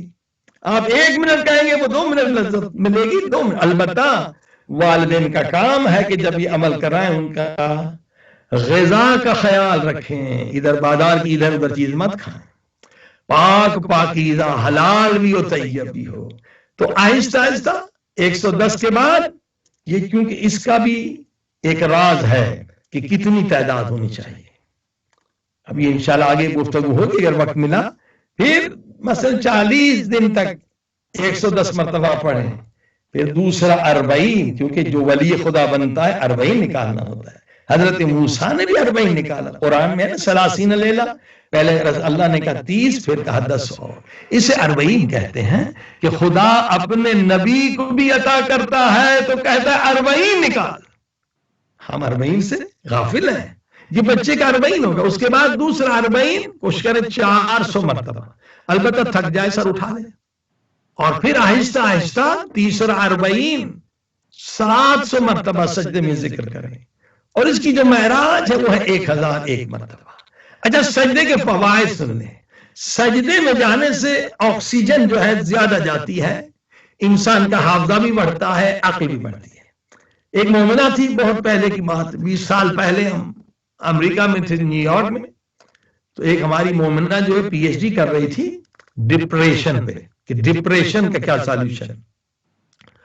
اس کے تھیسس انہوں نے مجھے دیے تھے۔ انہوں نے دکھا کہ ہمارے جو پروفیسر آئے مسلمان بھی نہیں تھے، انہوں نے کہا میں نے ایک ایکسرسائز معلوم کی ہے کہ یہ ایکسرسائز انسان کا تو ڈپریشن اس کا ختم ہوتا ہے۔ کہ وہ پروفیسر آئی اور جیسے ہم سجدے میں جاتے ہیں ہاتھ زمین پہ گھٹنے، اور وہ سجدے میں چلی گئی۔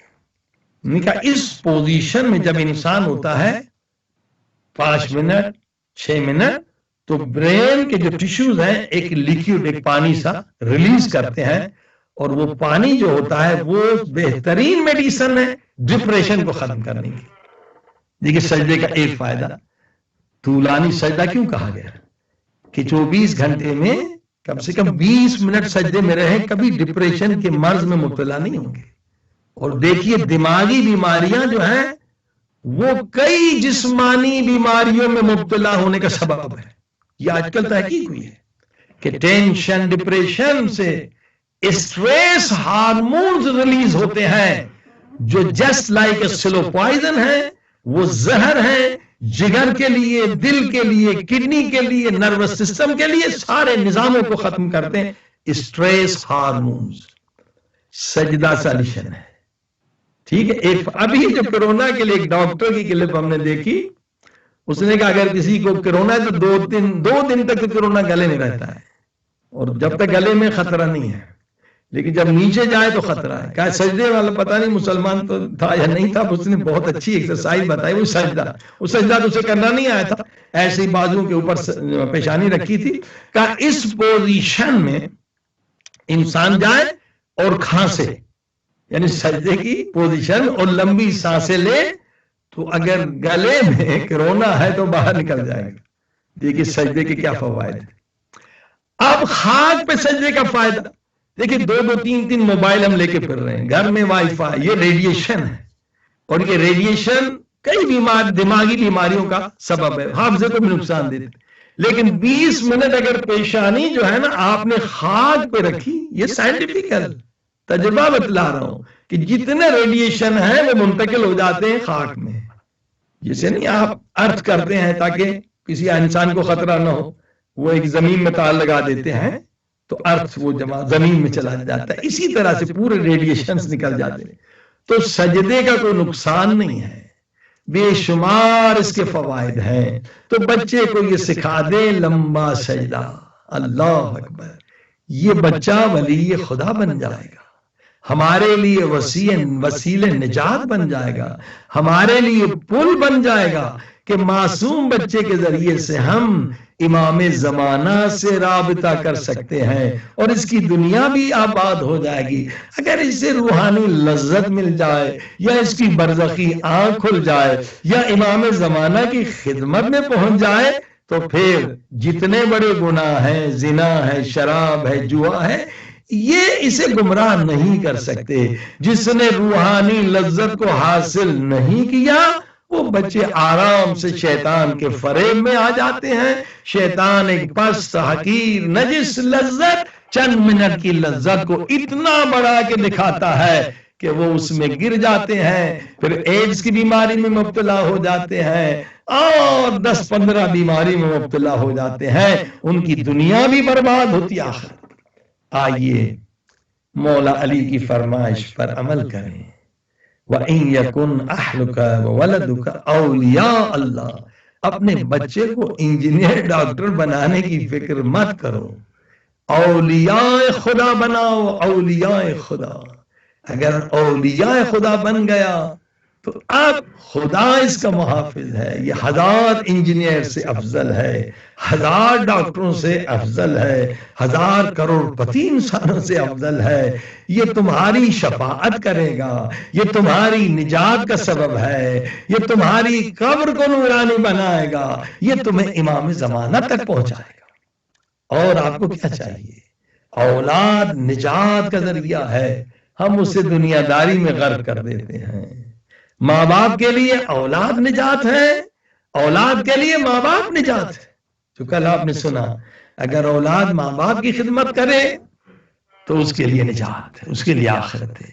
آئیے دعا کریں کہ پروردگار ہمیں توفیق دے کہ اپنے بچوں کی صحیح تربیت کریں۔ اللہم صل علی محمد آل محمد وعجل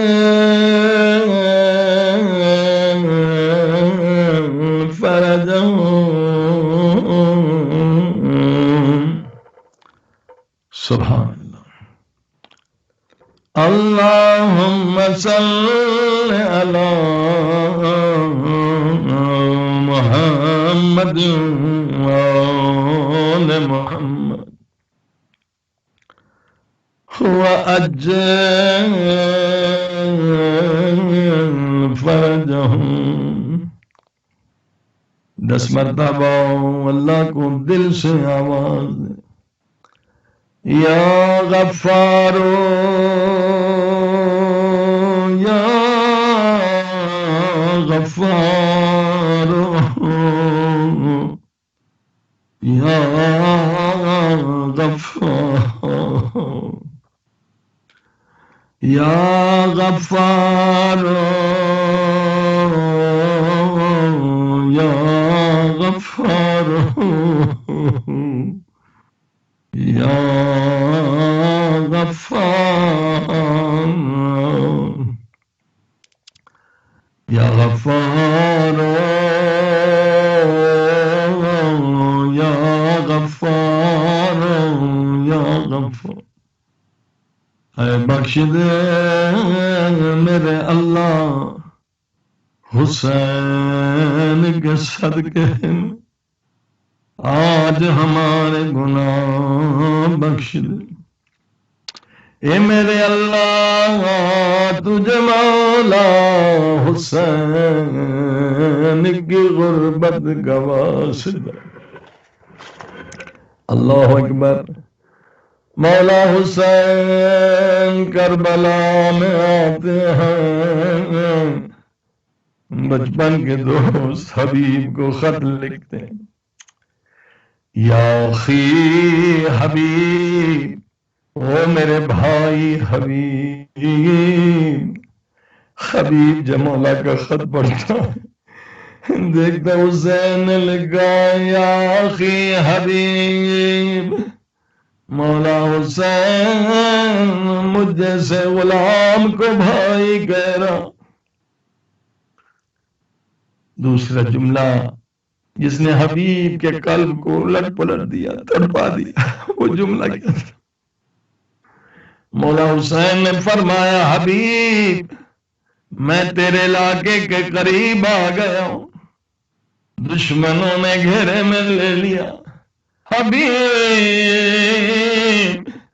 میں تجھے زحمت نہ دیتا مگر میرے ساتھ نبی کی نواسیاں بھی آئی ہیں، علی و زہرا کی بیٹیاں بھی آئی ہیں۔ سن کر حبیب زارے گھر رونے لگے گے۔ اب گھر آئے، بیوی کے ایمان کا امتحان لینا چاہا، بیوی سے کہا مولا حسین نے خط لکھا۔ بیوی نے مولا نے کیا لکھا؟ خط دیا۔ بیوی خط پڑھتی جاتی ہے، روتی جاتی ہے، حسین کی غربت۔ بیوی کہتی حبیب تیرا کیا ارادہ ہے؟ امتحان لینے کے لیے فرمایا چاروں طرف یزید کی فوج کھڑی ہے، میں کیسے کربلا جاؤں؟ بس اتنا سننا تھا، یہ مومنہ رو کے کھڑے ہو گئی، کہنے لگی حبیب زہرا کا لال مصیبت میں ہے، تو بہانے بنا رہا ہے۔ حبیب اگر تو نہیں جاتا اپنا ماما تلوار مجھے دے دے، میں حسین پہ قربان ہو جاؤں گی۔ سبحان اللہ۔ حبیب نے شکر ادا کیا، اے خدا تیرا شکر ہے۔ بیوی بھی مومنہ ادا کی۔ حبیب آ گئے، حسین کی فوج کے روح رواں بن گئے۔ مگر حبیب لڑتے لڑتے شہید ہو گئے۔ مگر جو روایت سنانا چاہتا ہوں، کربلا کے بعد جب سادات اسیر ہوئے، قیدی ہوئے، اور جب یہ لٹا ہوا قافلہ کوفے میں آیا، کوفی جھولیاں پتھروں کی بھر کر آئے تھے، یہ کہہ کے پتھر مارتے تھے یہ باغی کی بہن ہے، اسے پتھر مارو۔ سارے لوگ جو پتھر مارتے ہیں، چھوٹے بچے بڑوں کو جو دیکھتے ہیں وہی کام کرتے ہیں۔ 5 برس کا بچہ، اس نے بھی ایک پتھر اٹھایا تاکہ مولا حسین کے سر کو مارے، یا دوسری کٹی ہوئی ہاں کٹے ہوئے سر سے آواز آئی، یوسف بیٹا پتھر نہ مار، یوسف بیٹا پتھر نہ مار، یہ میرے مولا حسین کا سر۔ بچہ ڈر گیا، ہاتھ سے پتھر گر گیا، اس سر کے نزدیک آیا جس کے ہونٹ ہل رہے تھے، نزدیک آ کر کہا شہید راہ خدا تو کون ہے؟ تو میرے نام سے کیسے واقف ہے؟ سر سے آواز آئی یوسف بیٹا نہیں پہچانا، انا حبیب ابن مظاہر، میں تیرا بابا حبیب حبیب۔ ازادار دعا کرے کوئی 5 برس کا بچہ ہے بابا کا کٹا ہوا سر نہ دیکھے۔ بچہ زمین پہ گر گیا، سر میں خاک ڈالنے لگا، ماتم کرنے لگا، ہائے میں یتیم ہو گیا۔ ابھی فرماتے بیٹا ماتم بعد میں کرنا، جلدی گھر جاؤ، اماں کو بلا کر لاؤ اور اماں سے کہنا کچھ برقے کچھ چادریں ہائے لے کر آئے، زینب کلثوم کے سر پہ برقے نہیں۔ اللہ اکبر۔ بچہ روتا گیا، اماں سے کہنے لگا اماں بابا بازار میں بلا رہے جلدی کرو۔ ماں نے کہا میں نبی کے صحابی کی بیوی ہوں، مجھے برقع اٹھانے دو۔ بچے نے رو کر کہا اماں صرف اپنے برقعے میں اٹھانا، زینب و کلثوم کے برقعے چھن گئے۔ ہائے اماں کچھ چادریں اٹھا لے، کچھ برقعے اٹھا لے۔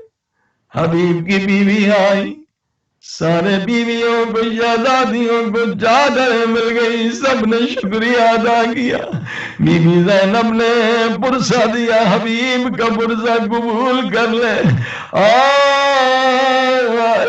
مگر ملعون ابن سعد شمر نے جب دیکھا سارے بیویوں کے سروں پہ برقعے چادریں آ گئی، ایک فوج کے دستے کو حکم دیا گھوڑوں پہ سوار ہو جاؤ، ہاتھوں میں نیزے لے کے جاؤ، بیویوں کے سروں سے یہ نیزے کے ذریعے سے برقعے چھینو، چادریں چھینو۔ ہاں یہ ظالم یزیدی گھوڑے پہ سوار کے آگے بڑھے، یہ منظر سکینہ نے دیکھا ہوگا، ظالم زور سے نیزہ مارتے تھے، ادھر چادر اترتی تھی، ادھر خون کا فوارہ نکلتا تھا، بیویاں فریاد کرتی تھی واہ محمد واہ علی واہ حسین واہ عباس، عباس اگر دیکھو چادریں چھن گئی ہے، ہمارے سر زخمی۔ میری ماں بہنیں سن، بہت عظیم شان نکتہ زینب کو پتا تھا جب بھی سر پہ چادر آئے گی ظالم نیزے ماریں گے، مگر بیوی زینب 40 بستیوں سے گزرتی گئی، فریاد کرتی گئی مسلمانوں میں تمہارے نبی کی نوازی ہوں، مجھے ایک چادر دے دو۔ پتہ تبھی بھی چادر ملے گی، ظالم نیزے ماریں گے، مگر بیوی نے قیامت تک آنے والی مومنہ عورتوں کو درس دیا، ہائے چادر کی حفاظت کرنا، کبھی سر سے چادر نہ اترے۔ پروردگار کربلا والوں کی مظلومیت کے صدقے، شہدائے کربلا اسیران شام کے صدقے میں میرے اللہ ہمارے گناہوں کو معاف فرما میرے مالک۔ تب تک موت نہ دینا جب تک سارے گناہوں سے سچی توبہ نہ کر لیں، جو نماز روزہ حج زکوٰۃ خمس قضا ہے وہ ادا کر دیں۔ اگر کسی بندے کا حق ہے، قرض ہے، کوئی اور حق ہے، وہ ادا کرنے کی توفیق عطا فرما میرے اللہ۔ مریضوں کو شفا عطا فرما، بے گناہ قیدیوں کو رہائی عطا فرما، بے اولاد کو اولاد عطا فرما، جنہیں اولاد تو نے دی ہے مولا علی کی فرمائش کے مطابق انہیں اولیاء خدا بنانے کی توفیق عطا فرما میرے اللہ میرے اللہ میرے اللہ۔ مظلوموں کی خصوصاً یمن کے مظلوموں کی مدد فرما، شام کے اندر جو کچھ ظالم رہ گئے ہیں دل میں انہیں بھی نیست و نابود کر دے، دنیا بھر کے مظلوموں کی مدد فرما۔ نائجیریا میں ہمارے مولانا زکزکی صاحب بہت عظیم الشان انسان ولی خدا ہیں، جس کی کوشش سے کروڑوں لوگ نائجیریا میں شیعہ ہو، اور ظالم سعودی ان سے انتقام لینے میں اس کے 6 بیٹوں کو شہید کیا ہے، خود اس کے بدن میں گولیاں ہیں۔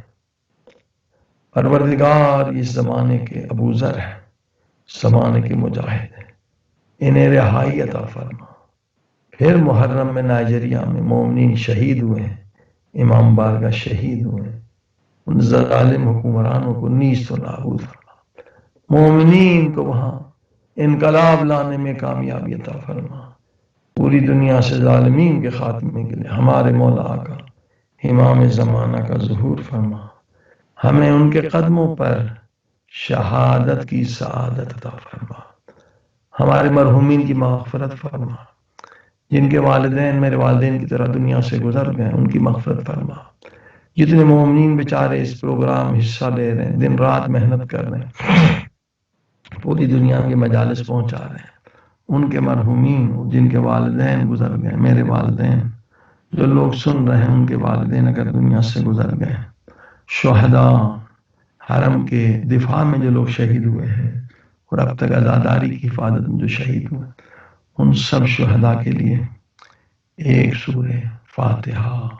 بسم اللہ الرحمن الرحیم، الحمدللہ رب العالمین الرحمن الرحیم مالک یوم الدین، ایاک نعبد و ایاک نستعین، اہدنا الصراط المستقیم، صراط الذین انعمت علیہم غیر المغضوب علیہم ولا الضالین۔ بسم اللہ الرحمن الرحیم، قل هو اللہ احد اللہ الصمد لم یلد ولم یولد ولم یکن له کفوا احد۔ بسم اللہ الرحمن الرحیم، قل هو اللہ احد اللہ الصمد لم یلد ولم یولد ولم یکن له کفوا احد۔ بسم اللہ الرحمن الرحیم، قل هو اللہ احد اللہ الصمد لم یلد ولم یولد ولم یکن له کفوا احد۔ بسم اللہ الرحمن الرحیم، قل هو اللہ احد اللہ الصمد لم یلد ولم یولد ولم یکن له کفوا احد۔ اللہم صل علی محمد وآل محمد وعجل فرجهم الہی۔ تمام سے دعا خدا حافظ ناصر، فی امان اللہ۔ اب ساری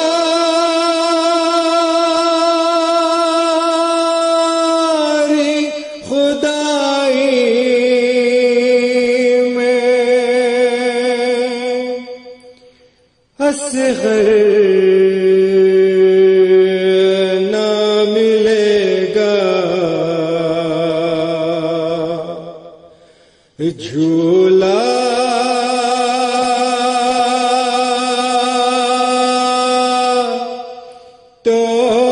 نظر آئے گا، اصغر نہ ملے گا، اب جھولا جھولانے کو ترس جائیں گی باہیں، خیمے میں کبھی دشت میں ڈھونڈیں گی نگاہیں، تھک جائیں گی آنکھیں، اصغر نہ ملے گا، جھولا تو نظر آئے گا، اصغر نہ ملے گا، یہ سوچ کے روتا ہے میرا دل بھی تڑپ کر، اس وقت تیرے قلب پہ کیا گزرے گی مضطر، جب راتوں کو پہلو میں، جب رات کو پہلو میں، اصغر نہ ملے گا، جھولا تو نظر آئے گا، اصغر نہ ملے گا، کیا وقت مصیبت ہے، ذرا دیکھ اے دکھیا، کل جھولے میں بے شیر تھا اور پانی نہیں تھا، مل جائے گا جب پانی، مل جائے گا جب پانی، اصغر نہ ملے گا، سائے میں نہ جاؤں گی، تو گھر لوٹ کے آ جا، ہر وقت تیرے ہونٹوں پر ہوگا ہائے نوحہ، بن تیرے سکون پائے، بن تیرے سکون ماں کو، اصغر نہ ملے گا، جھولا تو نظر آئے گا، اصغر نہ ملے گا، ڈھائیں گے لئی ہم پر ابھی اور قیامت، ڈھونڈیں شقی داشت میں بے شیر کی تربت، شہداء کے سروں میں جب شہداء کے سروں میں جب اصغر نہ ملے گا، جھولا تو نظر آئے گا، اصغر نہ ملے گا۔ بن پانی کے دنیا سے سدھارا میرا اصغر، جب آئے گا پانی تو میری پیاری سی دختر ڈھونڈے گی اسے بر میں، اصغر نہ ملے گا۔ زندان سے رہا ہو کر جب جاؤگے تم گھر، ہر سوچ میں ڈھونڈیں گی، بہت روئے گی مضطر، جب فاطمہ صغرا کو اصغر نہ ملے گا، جھولا تو نظر آئے گا، اصغر